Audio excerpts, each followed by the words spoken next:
Myers, and I am an LPN, and this is my presentation on what you need to know about HIV for my NERC 444 class, as I am an LPN 2 RN/BSN student at Indiana State University. Learning objectives. There's 4 of them, and all of those should be met by the end of the presentation. So by the end of the presentation, participants will be able to identify ways to prevent HIV. They'll be able to recall what HIV is. Participants will be able to recognize groups at higher risk for HIV, and participants will be able to locate more information on HIV at the end of this presentation. Now, if you have not already, I do ask that you take the pre-test before going any further, which is in the description box. There is also a post-test, a PDF with a diagram on it about everything we go over, and there is also a link to get the PowerPoint so you can print off those slides if you wish. So please take the pre-test before going further. What is HIV?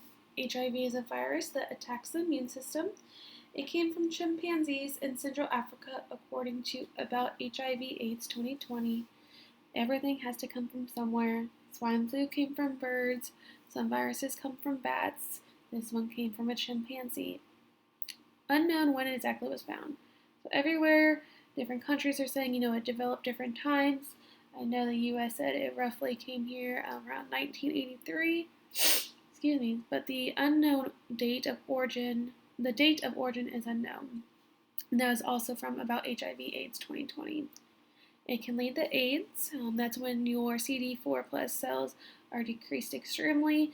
I believe it's under 200 or something similar to that. There is no cure. However, there are treatment options. And for HIV, they have flu-like symptoms: fever, fatigue, headache, anything that you normally have with your flu.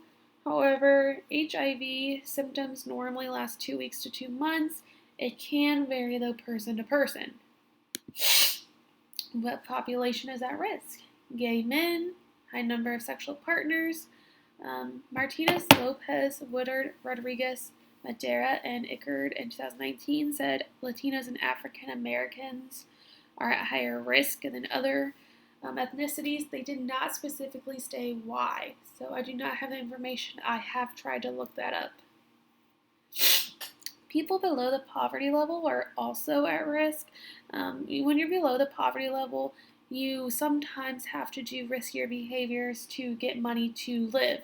So, sometimes you have to do sexual acts to get paid for it. And then sometimes, that leads to illegal things, doing drugs, sharing needles, things like that. That is according to Swan in 2018. And Martinez said ages 25 to 34 years old are at greater risk. They were saying that they are more sexual adventurous than the others, but they also go to their physicians more frequently, or their providers, and get tested. So there have been more diagnoses in that age group lately. The young crowd has not really been tested because 18 and below, which they shouldn't have it.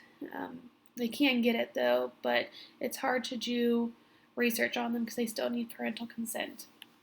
And men in general, they are actually 5 times more likely to get it than women. Statistics, like I said, African Americans and Latinos.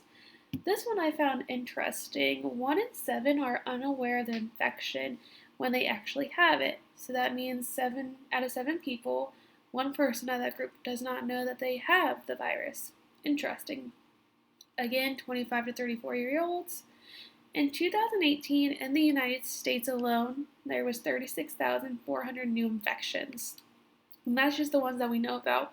There might have been more infections, but they weren't reported. That's an increase of 69% in cases. And then male-to-male sexual contact is the highest group that gets it. That is over male-to-female contact, female-to-female contact. So that is number 1. And on your left-hand side, I did put a direct link where you can find the statistics if you want to get more of those. They are all from Global Statistics 2020. Just click on the link and it should take you. Prevention. Of course, you want to do education about substance abuse. You know how to control your alcohol and drugs because those do tend to lead to riskier behaviors, which could increase your likelihood of developing HIV. Evaluating poverty factors. Now, I'm not going to go into this too much because it can get political. From what I read, though, from Swan and actually multiple other resources, when you don't have money, you're going to do anything to survive, most likely, which could lead to more riskier behaviors such as sexual encounters, using drugs and sharing needles. That increases your likelihood. Practice safe sex. We need to, educate everyone about this. Use condoms, stay safe, because HIV does come from blood and semen. It does not come from saliva from kissing or hugs or toilet seats, anything like that. Make sure you get routine testing if you are in the high risk group. That is very important because you could be the one of 7 that does not know they have it if you do not get tested. And then a link below is for the preventions from the health capacity. Goes in further detail, gives more preventions. Intervention, routine testing again. If you have it, keep getting tested because you could have flare-ups. If you don't have it in a part of the risk factor group, please get routine tested. That way, if you keep doing those things, you can inform others if you have it.